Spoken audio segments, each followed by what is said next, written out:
Figure Force is the code name for a group of daring, middle-aged, highly obsessed toy collectors. Their purpose? To bring toy reviews and nostalgia to YouTube and Instagram, video sharing websites that allow users to upload, view, share and comment. Hi, I'm Rudy Zissou, and who do you call when you want some pepperoni?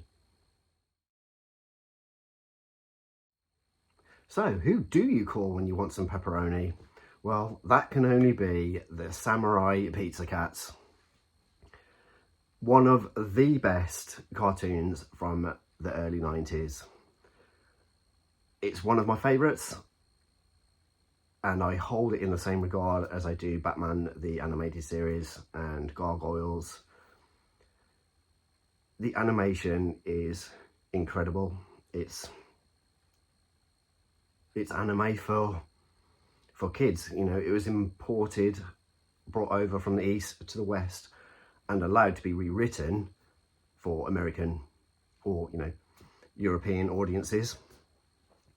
It is so funny, it's untrue, and seeing it again as an adult, it's even more witty than I'd ever realised.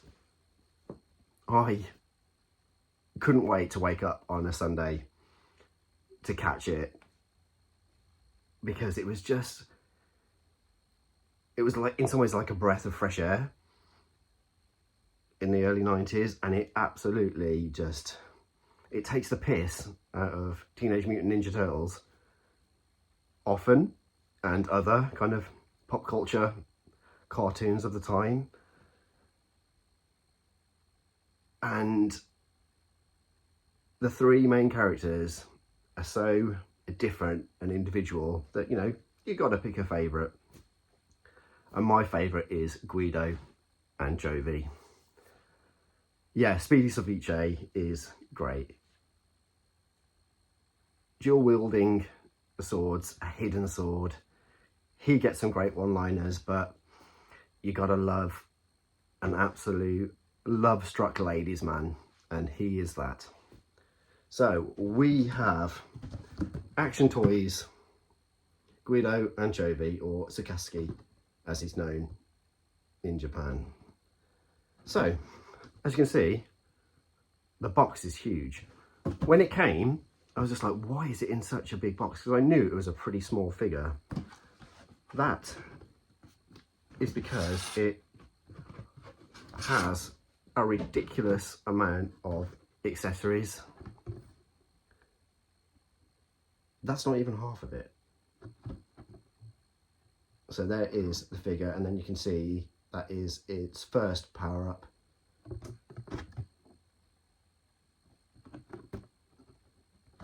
And whichever side. And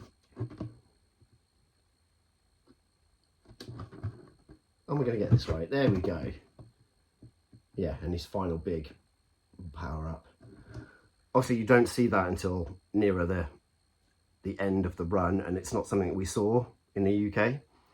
Well, I don't remember seeing those parts. It wasn't until later on in life. But obviously, I'm just going to focus on this part. That's why I grabbed this figure. I may do a special Tales from the Toy Shelf where I random pick a toy and chat about it. Obviously, it won't be that random because I'll literally pick it to show you the other forms. But for this video, we're just going to focus on the figure. But yeah, super cool box, very Japanese and huge for such a tiny figure. It comes with a lovely insert, and I'm glad that toys still do this. Not every toy does it anymore, and it's something that I love from my childhood, is that you'd see the inlay card, how to transform a transformer, or who else was available in that wave.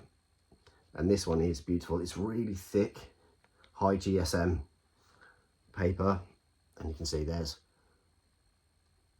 powered up version, and then all the different ways to build up the kaiju bird mech. And as you can see, the vast amount of accessories. Lovely. I love it when toys go all out, or companies go all out to bring a character to life. As I've mentioned, it's the accessories that make figures, and this has an abundance. 4 different like sets of eyes, 4 different mouths. Obviously his signature weapon, which I'll get onto because that's what I enjoy the most about the figure, about the character, and the reasons why. But yeah, let's have a look at the insane amount of trays and accessories it comes with.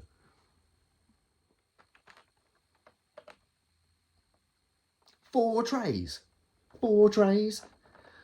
As you can see, there's all the eyes, ton of hands, his umbrella, which hides his katana, the actual figure, and then you can see there's the parts to build up the powered up mech suit, and it comes with a stand and an open umbrella. There is far too many to talk about in just this video, so I'm just going to build into how I want him to be, how I like to display my action figures, and I'll have a little look at articulation and what else it does. A lot of plastic. Maybe Hasbro is doing things right now. Figure Force will return after these messages. And Damon Hill leads into the first men. Murray. There's been a shunt. It's Hill. Murray, we're just out for a quiet pizza. Stop commentating. Hill orders a Pizza Hut pepperoni and cheese butter. And here comes the pasta. It's a pizza, Murray. Hill's going for it. And he's spun his pizza through 180 degrees. And Hill finishes second again. We now return to Figure Force. Guido Anchovy, the ladies' man himself. It looks like he jumped off the screen. When I want screen accuracy, I've got to go full. I've got to get the best iteration when I want that. As I said before, don't always need screen accuracy, but when it is a beloved character of something that I'm really like keen on or deeply passionate about, I want it to look as close as it can, and this does not fail at all. It is quite hard plastic, but it is like ridiculously posable. To give you an idea of a scale, because it's hard to tell, but he is maybe about 5 inches, 4.5. So here he is with fellow early 90s hero, the only hero to come from New Jersey. We've got the Toxic Crusader, Toxie, or the Toxic Avenger, call it what you will. Obviously this is only 5 POA and an action figure from the early 90s, but it gives you an idea of height and scale. They have brought the anime features to life. I've literally just got the stock face on just to give that initial first look. Why do I like Guido Anchovy? And this is the reason why. It is all about having the umbrella as a weapon. Back when I was a kid seeing this, or when did it come out, 91, 92? I would have been like 13, 14. Still watching cartoons, because that's what they did. I've never stopped.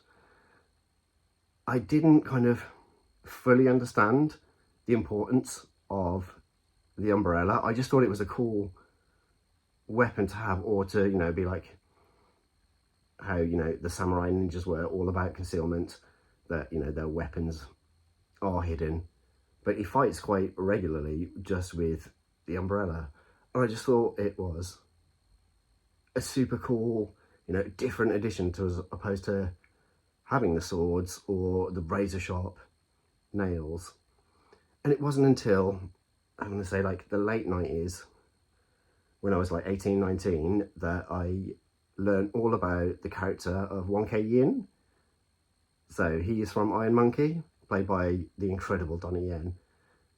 And I learned all about how that character, his weapon is the umbrella. And then it all made sense, learning all about the Eastern culture and the importance of, you know, the umbrella.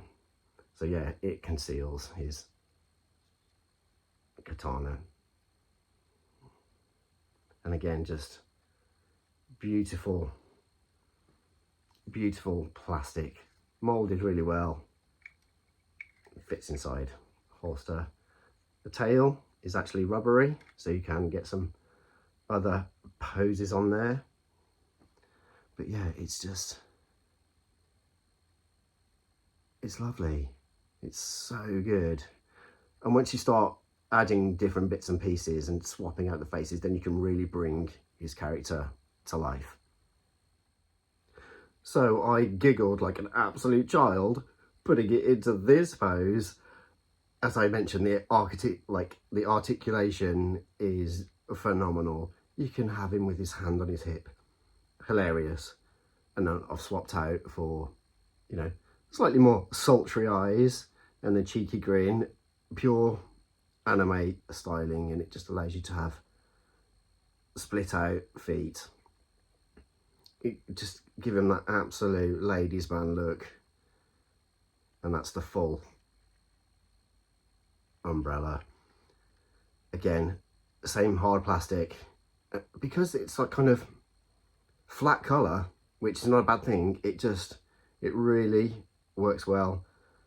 And something that I do like is just the continuity, that each colour flows. They've used the same red, the same yellow throughout all of the accessories. This is a hilarious pose. This is probably the pose I want to keep it in. Something perhaps a bit more aggressive, a bit more stylized, a bit more samurai even. Considering how small it is, the posability is just, the combinations are endless. That's a different set of eyes, different little mouth plate, pointy hand. Not enough figures come with pointy hands, that's for sure. And then yeah, there's even, as you can see, there's a knee bend and even like painted detail on his feet. Incredible. It's such a good toy, and it's way more posable than I ever realised. It's only because I've put it in like one pose and then just like left it. I've never truly kind of played around too much with it. Won't make that mistake again. And to bring it to a close with something very adorable, which all kitty cats are. Guido Anchovy from the Samurai Pizza Cats. The Pizza Cats are samurai, and I'd like to note, their antics take your breath away like furballs in your throat. We kittens are a special breed. We never call retreat. Whenever Big Cheese knocks us down, we land upon our feet. So hail to thee, O Pizza Cats, please ring your little bell. Although you may be pen and ink, we know you'll fight like Pizza Cats! So now you know the Samurai Pizza Cats fan club oath. And knowing is half the battle.